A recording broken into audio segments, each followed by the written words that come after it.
Hi, Tile at Inner Fidelity here. Today we're going to talk about the Soul by Ludacris SL100. And here it is in its case. This is a soft-sided fabric case.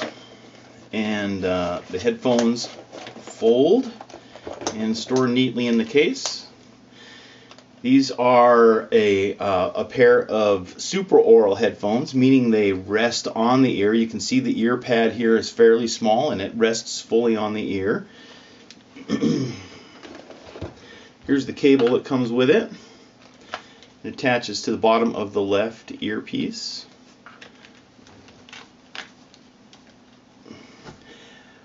These are only a moderately comfortable headphone.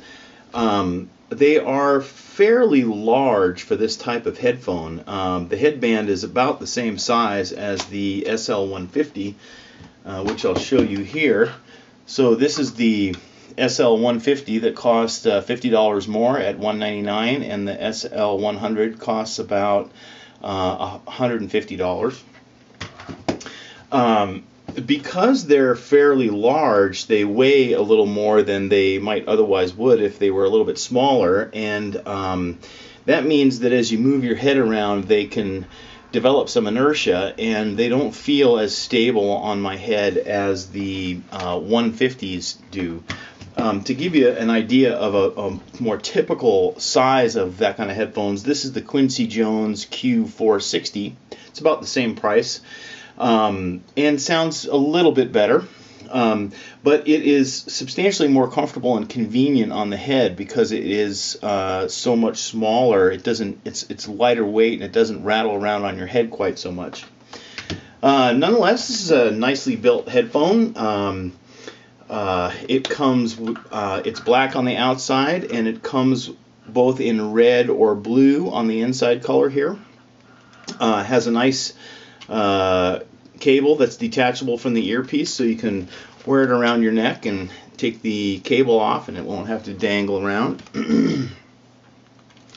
3-button remote control, nice flat cable, and a 90-degree angle connector that's a little bit short between the turn and where the connector starts, which means it may be difficult to fit it into some players that have a large case around it, although it worked well on my OtterBox Defender cases, which are fairly deep.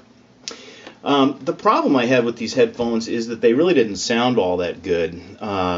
They had decent bass response, good extension, they went quite low. Unfortunately, at about a kilohertz or so, they started to do some dips and wiggles and then dive pretty steeply. And so the upper mids were somewhat uneven sounding and somewhat confused sounding, and then the treble was substantially further down in response, and though it was fairly good and fairly articulate and clean and natural sounding, it was so much lower in level than the rest of the music that it really didn't sparkle. So these headphones are, I would say, somewhat confused and a little muffled sounding. So I guess, unfortunately, I'm not going to recommend these headphones. I think that you're better off, if you're interested in a Soul by Ludacris headphone, to save the extra $50 and to go with the SL150, which sounds substantially better. I also have a YouTube and an article about those. If you want something that's a little bit lighter, the Quincy Jones 460 is lighter and easier to wear, and it sounds a little bit better. But I'll add that the Exodus by the House of Marley headphone, which is also about $150, I think, sounds quite a bit better than both the Quincy Jones and Ludacris headphone. It has a very nice, natural, mystic kind of look, and sounds quite good. So I think I recommend that you start looking elsewhere rather than go for the Ludacris SL100. So sorry about that one. Hope to see you next time with a little bit better news. Bye.